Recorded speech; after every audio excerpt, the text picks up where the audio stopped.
Halo Troops, selamat datang di podcast gue, yaitu Canda atau Celoteh Amanda.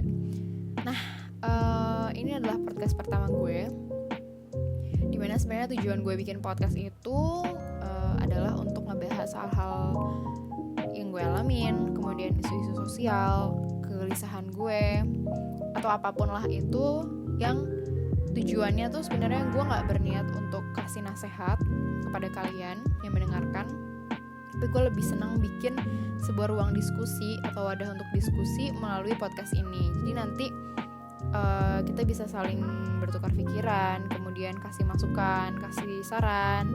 Dan setelah podcast ini berakhir atau selesai, gue harap kita bisa tetap ngobrol di kolom komentar.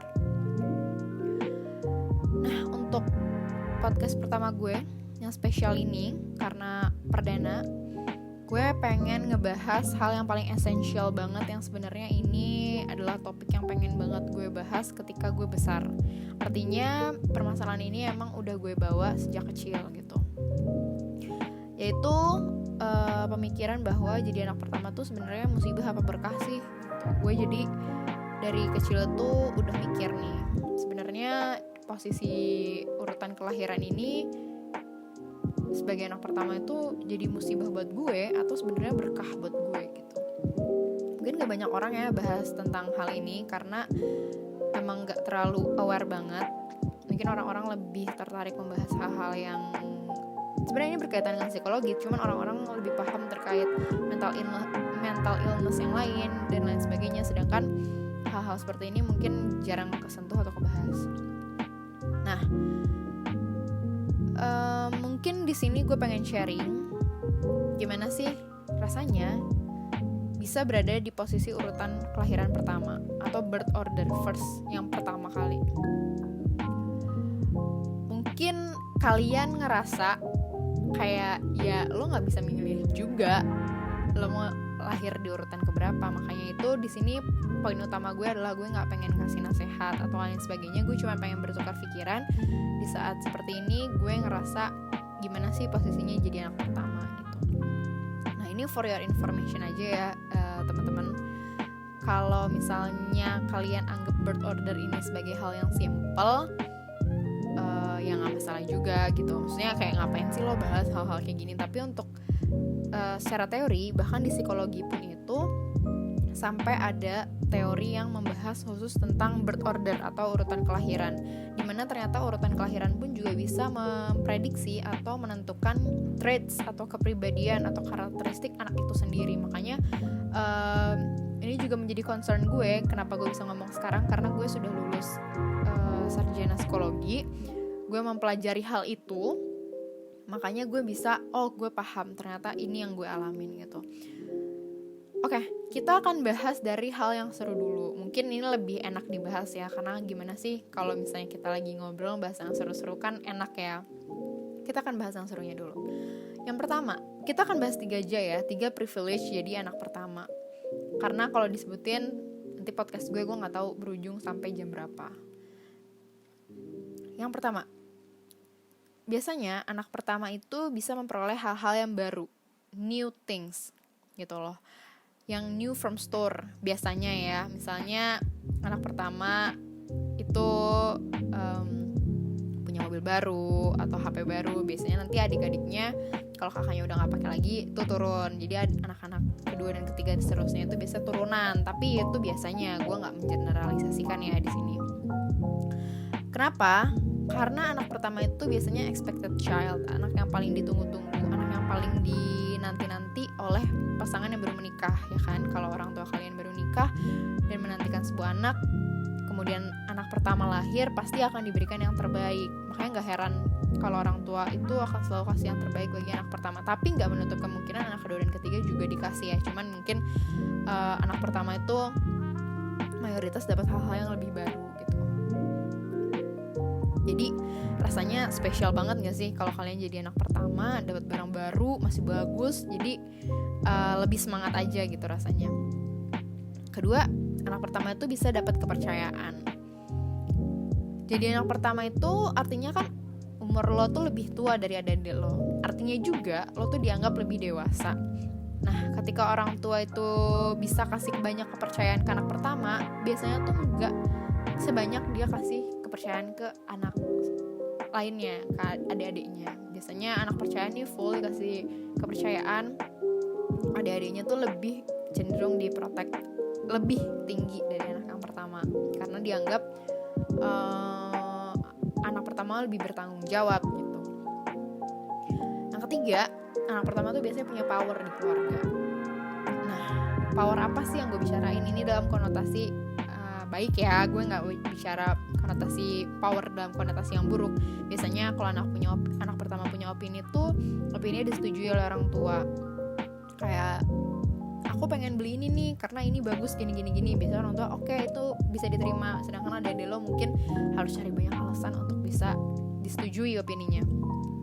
Bisa nyuruh adik ini dalam kataan baik ya. Biasanya adik-adik gue terutama masa-masa memasuki masa remaja, mereka mulai rebel nih sama orang tua. Tapi karena gue itu masuk ke adik gue bisa ngerasain apa yang dia rasain dan lain sebagainya. Biasanya gue bisa nyuruh adik gue untuk bersikap lebih kooperatif gitu.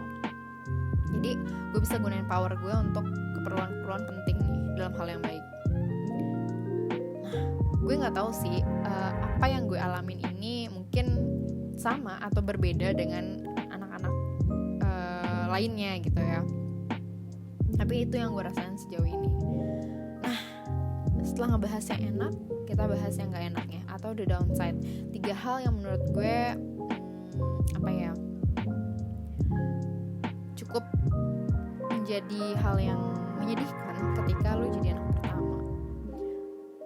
Nomor 1, lo dituntut untuk dewasa sebelum waktunya.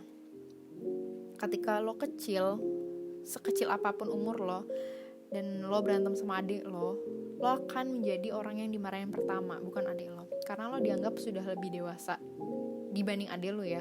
Dibanding adik lo, walaupun umur lo beda setahun kek, 2 tahun kek, pasti lo dianggap lebih gede, lebih dewasa. Jadi lo tuh pasti akan selalu dimarahin dalam artian kenapa gak bisa mengayomi adik, kenapa gak bisa membimbing adik gitu. Padahal mungkin posisinya di situ belum tentu lo yang salah 100%. Kemudian lo harus dipaksa untuk paham ini dan itu, hal ini dan hal itu. Lo harus bisa jadi orang yang istilahnya kayak Siri ya, hampir bisa tahu semuanya gitu. Lo juga harus bisa bantu orang tua, lo harus bisa ngelakuin hal-hal yang mungkin gak diwajibkan untuk ada di lo, tapi lo harus bisa. Nah, hal ini nih, hal ketika orang tua kita jadi dewasa sebelum waktunya, orang tua tuh akan cenderung menganggap kita jadinya sama nih pemikirannya sama orang tua. Padahal orang tua nggak sadar, atau kadang-kadang orang tua tuh lupa kalau kita juga anak-anak gitu.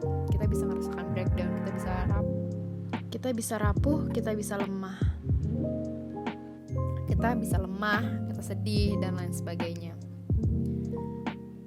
Nomor 2, the downside-nya adalah kita jadi panutan utama. Artinya semua dibebanin ke kita nih. Kita harus jadi role model yang bagus, kita harus punya karir yang bagus, kita punya nilai yang bagus, akademik, non akademik harus bagus, semuanya pokoknya yang terbaik. Tujuannya apa? Agar nanti adik-adik gue bisa ngikutin jejak gue dan bahkan lebih baik dari gue. Karena nanti orang tua akan bilang kalau kakak kamu aja bisa, kenapa kamu enggak gitu. Jadi ini pressure sendiri sih di saat lo dituntut untuk bisa ini dan itu, lo harus bisa bagus dalam hal ini dan hal itu jadi tuntutan tersendiri. Oke, nomor 3 itu adalah selalu jadi percontohan. Percontohan ini bukan artinya nomor 1 sama nomor 2 ya, dalam artian yang lain nih. Misalnya gini, kalau anak pertama itu kan akan menghadapi semuanya itu pertama kali ya. Misalnya contoh ya, jalan-jalan study tour nih, lo akan ngalamin study tour, lo bakal paham masalah study tour dan lain sebagainya pertama kali nih. Nah, di saat nanti adik-adik lo akan study tour, adik-adik lo cenderung lebih tahu apa yang harus dipersiapin, apa yang harus ini dan itu. Sedangkan waktu lo awal study tour, lo gak punya gambaran apapun, lo gak siapin apapun, banyak hal yang miss. Sedangkan adik-adik lo udah well prepared untuk kedepannya karena udah belajar dari lo gitu. Jadi udah jadi bahan pembelajaran ibaratnya.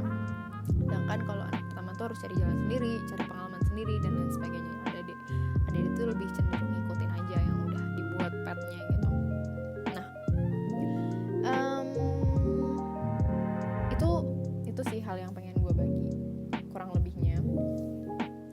Kalau menurut semua yang lagi dengerin gimana?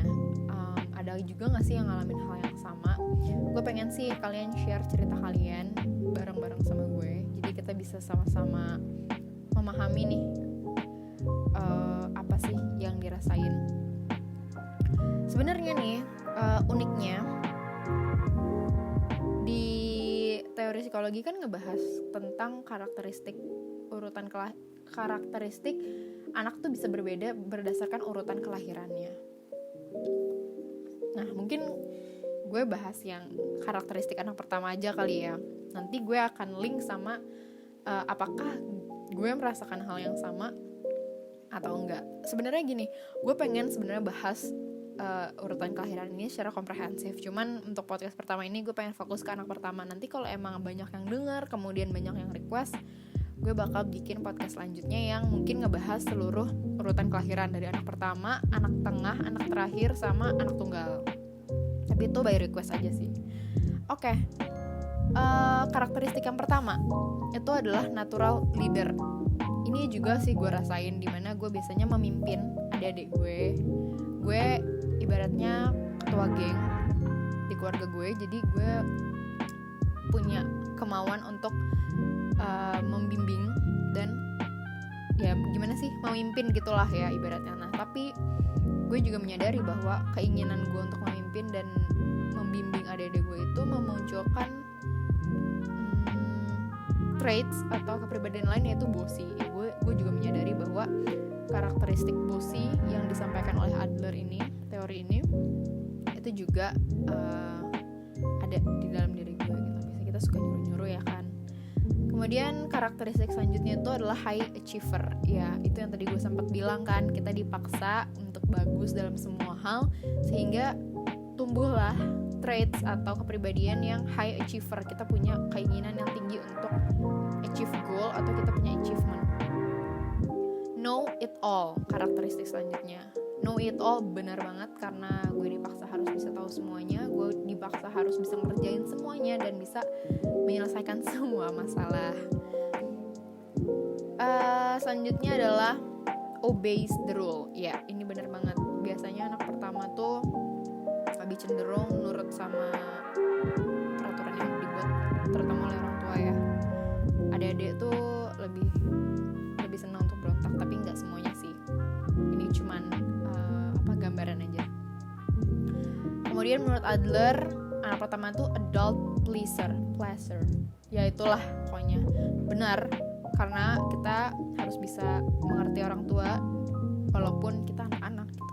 Kayak kita harus paham nih orang tua kemauannya seperti apa, walaupun gak menutup kemungkinan hal itu juga menyakitkan diri kita gitu. Masih banyak lagi sih sebenarnya karakteristik anak pertama yang belum gue sebutin, contohnya kayak on time, responsible, dan lain sebagainya. Cuman mungkin kebanyakan nanti boring ya podcast gue isinya kayak gitu doang. Nah, sekarang gue pengen tahu nih, kalau menurut kalian anak pertama itu musibah atau berkah? Tulis di kolom komentar ya. Sampai jumpa di podcast gue selanjutnya, di podcast Canda episode 2. Gue Manda. See you.